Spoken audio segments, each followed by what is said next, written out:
No vídeo de hoje, nós vamos fazer uma overview sobre um livro que eu gosto bastante.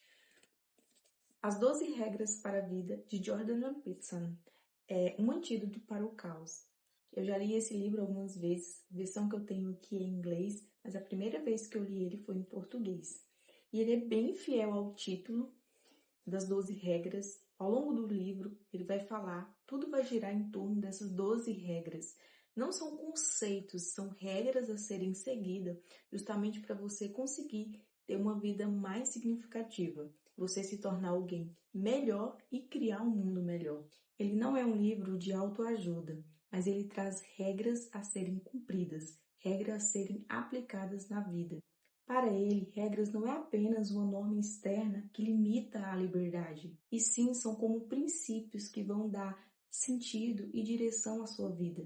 Ao seguir regras, as pessoas aprendem a assumir responsabilidades, a se posicionar no mundo e a construir uma vida mais estável e significativa. E ao contrário do que a gente pensa, as regras não são para nos sufocar, para nos limitar, mas justamente para trazer ordem à nossa vida. Cada capítulo é uma regra e cada regra é um chamado à responsabilidade. A sua responsabilidade de se tornar alguém melhor no mundo e a sua responsabilidade de construir, de criar um mundo melhor para as outras pessoas. A sua responsabilidade em cuidar de si, dos outros, das suas escolhas, do seu presente, do seu futuro. Então vamos conhecer essas regras? A primeira regra é: costas eretas, ombros para trás. Ele usa a metáfora das lagostas para descrever o comportamento das pessoas. Quando duas lagostas se encontram, elas se enfrentam. A vencedora se ergue, se expande, fica ativa, ela caminha pelo oceano como se fosse dona da praia, ao contrário da perdedora que fica deprimida e retraída.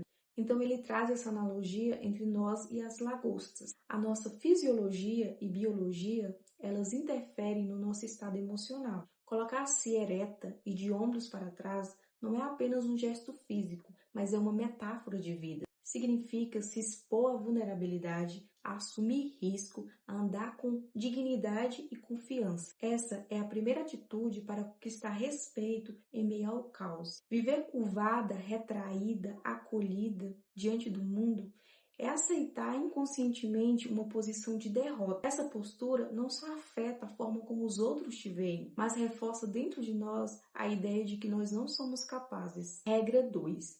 Cuide de si mesmo como cuidaria de alguém sobre a sua responsabilidade.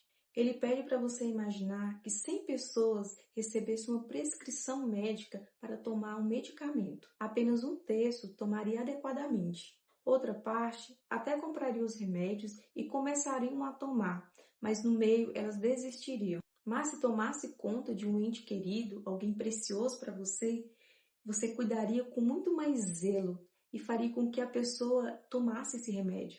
E aqui ele traz a ideia que a maioria das pessoas cuidariam de terceiros, filhos, parentes, amigos e até animais, melhor do que cuidaria de si mesmos. Nós nos tratamos como se fossem menos merecedores do que aqueles que amamos. Ele diz que cada um é moralmente responsável por cuidar de si mesmo. E esse cuidado responsável, ele visa o bem-estar em conjunto, o corpo, a mente, as relações, o trabalho. A regra pede para que você trate do seu eu do futuro como uma pessoa real, alguém que sofrerá ou se beneficiará com as suas decisões atuais. São responsabilidades como cuidar do sono, da alimentação, do repouso, dos relacionamentos.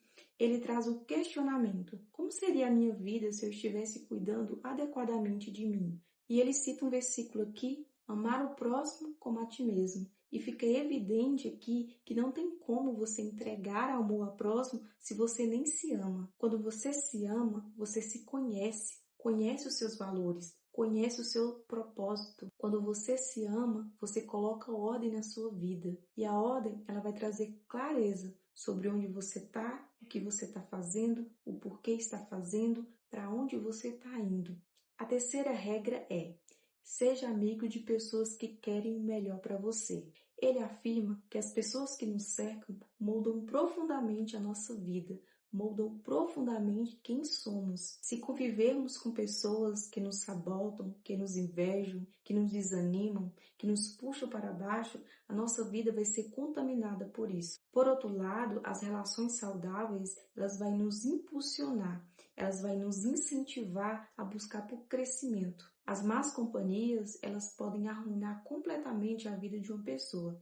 Por isso, você tem que ser muito seletiva com quem você anda, com quem você convive, com quem são os seus amigos. Ele faz um chamamento para você se posicionar em relação às pessoas com quem você anda e manter na sua vida apenas aquilo que te faz se tornar uma pessoa melhor, se desvinculando de coisas tóxicas, a dizer não àquelas pessoas que te arrastam para baixo, que reforçam os seus piores lados. A regra também toca num ponto moral. Se você tem amigos que realmente querem o seu bem, que estão do seu lado, que te impulsionam, que te encorajam, é responsabilidade sua se esforçar para ser alguém digno daquela amizade. A amizade, ela é um contrato de crescimento mútuo e não uma relação unilateral. Quem você escolhe para andar junto vai determinar quem você vai ser. Regra 4. Compare a si mesmo com quem você foi ontem e não com quem outra pessoa é hoje. Ele traz aqui a ideia de você ter um parâmetro de comparação que seja útil e real. Ou seja, comparar você com você mesma. Porque só assim você vai perceber a sua evolução. Ele mostra que a comparação é uma armadilha, já que sempre vai haver alguém mais rico, mais inteligente, mais bonito, mais bem-sucedido que você. E a comparação, ela é injusta, já que cada pessoa vive um contexto de vida diferente, tem circunstâncias diferentes, cada pessoa tem um potencial único. E a sua responsabilidade não é ser melhor do que os outros, é ser a sua melhor versão. Quando o foco é se superar, você assume a responsabilidade, entendendo que a mudança ela está ao seu alcance. A melhoria, ela não precisa ser radical. Ele traz essa ideia, e eu amo essa ideia. Se você fizer 1% a cada dia, em um ano, você terá uma transformação enorme. Ele te faz refletir sobre onde você está, o que você está fazendo, o que está te incomodando e o que você pode fazer para melhorar, para avançar. A quinta regra: não deixe que seus filhos façam algo que faça você deixar de gostar deles. Ele discute aqui a educação e a disciplina dos seus filhos. Há uma responsabilidade maior no momento em que você é responsável por outro ser humano que vai fazer parte de um mundo. Ele parte da observação de que muitos pais evitam corrigir os seus filhos ou impor limite por medo de parecerem autoritários ou com medo de que seus filhos não gostem deles. Quando os pais deixam os filhos fazerem o que querem, eles crescem sem aprender a lidar com as regras do mundo real. Trazer disciplina e regras são fundamentais para a educação dos filhos. A disciplina é uma forma de amor responsável e as regras elas são necessárias para que as crianças cresçam em segurança e se tornem capazes de enfrentarem o mundo na vida adulta. Crianças precisam de limites claros, porque eles não nascem sabendo como se comportar no mundo, como se comportar na sociedade. Ele insiste em que a correção deva ser justa e firme, e nunca, jamais cruel ou abusiva. A sexta regra é um tapa na cara. Estão preparados? Deixe a sua casa em perfeita ordem antes de criticar o mundo. A nossa tendência é criticar o outro, é criticar o mundo, sabendo que a nossa própria vida está em desordem. Colocar a casa em ordem aqui significa assumir a responsabilidade pela sua própria vida, corrigir erros, enfrentar vícios, organizar sua rotina e honrar os seus compromissos. Porque a ordem interior é um pré-requisito para a ordem exterior. Eu vou ler um trecho para fechar com chave de ouro esse vídeo. Considere suas circunstâncias. Comece com pouco. Você aproveitou totalmente as oportunidades que lhe foram oferecidas? Está se esforçando em sua carreira, ou mesmo em seu emprego, ou está deixando que a amargura e o ressentimento o detenham e arrastem para baixo? Você fez as pazes com seu irmão? Está tratando seu cônjuge e seus filhos com dignidade? Tem hábitos que destroem sua saúde e bem-estar? Você realmente assume as suas responsabilidades? Disse o que precisava dizer a seus amigos e familiares?